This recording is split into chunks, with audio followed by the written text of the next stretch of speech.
lo más básico posible. ¿A qué me refiero con eso? ¿Cómo me imagino la pantalla para registrar vacunación? Imagínense que todo eso que es mi pizarrón es la pantalla de la computadora. Lo primero que yo voy a hacer es buscar el CURP del paciente. ¿Qué quieren? ¿Botón o icono? Botón. De hecho, sí es mejor el botón. Entonces voy a cambiar este de estilo y voy a poner este aquí. Ok, los campos de captura son cuadrados y les voy a dar el siguiente relleno. No me importa si el tamaño está adecuado o no. Y aquí le voy a poner buscar. Esto se llama focar. Y luego, ¿qué pasa? Aquí lo que me van a aparecer son los datos del paciente. ¿Qué datos? Por supuesto, me va a aparecer el CURP de nuevo. Me va a aparecer el nombre con apellidos. Me va a aparecer fecha de nacimiento. Me va a aparecer, ¿qué más? Historial de vacunas. Me va a aparecer edad. ¿Qué más necesitaría? Ya sé qué más me aparece. Teléfono y correo electrónico. Sin embargo, ojo, como regla de negocio, ninguno de estos es editable. ¿Por qué? Porque esto se ha ido guardando con el tiempo. Lo único que va a ser editable va a ser el teléfono y el correo electrónico. ¿Por qué? Porque el teléfono y el correo electrónico pueden ser que cambien con el tiempo. Lo que hago es volver a capturar o confirmar el correo electrónico. Y si aparece editable, ¿qué no me puede faltar? Un botón que sea de guardar. ¿Por qué? Porque yo debo siempre confirmar que esos datos no han cambiado. Ahorita, si se dan cuenta, no me estoy fijando mucho en la distribución de la pantalla.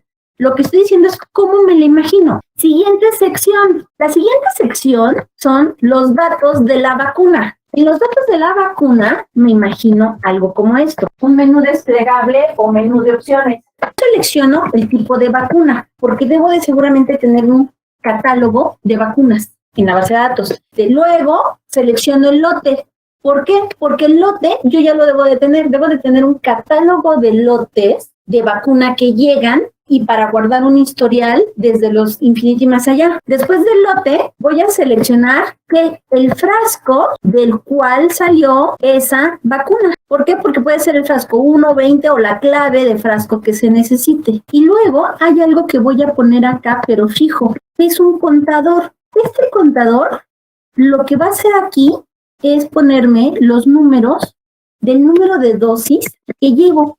Por ejemplo, es la dosis número 12 y este es, ¿qué?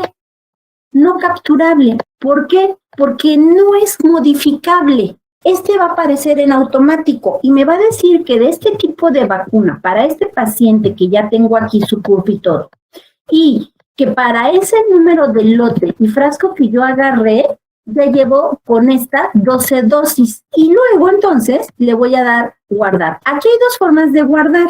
Puede ser que ustedes quiten a mí me gustaría quitar todo para ir a la base de datos y que se vayan a cada uno de sus datos, porque esto es una tabla y esto es otra tabla y quedan unidas en otra tabla. Entonces lo único que hago es ir y buscar, veo los datos, corrijo y guardo todo al final, que es lo que más me agrada y me gustaría. Al momento de que yo guardo, es el momento en el que hay un proceso o requerimiento funcional.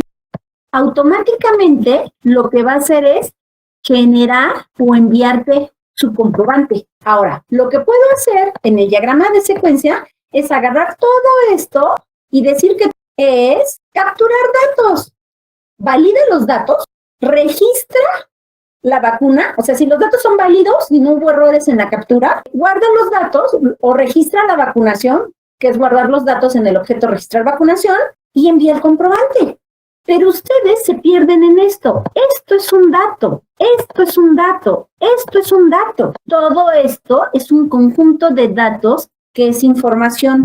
Y ahí es donde se pierden a la hora de hacer el diagrama, porque no tienen claro qué es un dato y no tienen claro cuál es parte del proceso. Cuando ustedes hacen un proceso, recuerden, en el proceso no tienen los datos. Ustedes saben que van a capturar información de algo o de alguien o de un producto o de lo que sea, pero no tienen claro cuál es todavía, porque están modelando hasta que llegan al prototipo de interfaz, pero no pueden hacer un prototipo de interfaz si no tienen claro el proceso. Ojo, el prototipo de interfaz los ayuda a clarificar un proceso, pero es un poquito más tardado que hacer el modelo. Y cuando alguien me refiero a un usuario, te está contando lo que necesita en un sistema, te va a revolver los datos con el proceso. Entonces, para clarificar la idea para ti y para él, lo primero le sugiero es que modelen en un diagrama el proceso. Y ya que quede claro y lo coordinen con su cliente usuario, le hacen la pantalla. Y entonces ya más o menos queda, sí, ahora sí. Mientras empiezan a programar el front, alguien está creando o modificando la base de datos de acuerdo a lo que tú tienes. Y ahí es donde el que está en base de datos, que no eres tú a veces, te va a decir, esto es innecesario. Y entonces nos vamos a un guardar general al final de toda la pantalla para hacer una sola ida a la base de datos, diferentes tablas. Y entonces ahora sí les queda claro ese diagrama.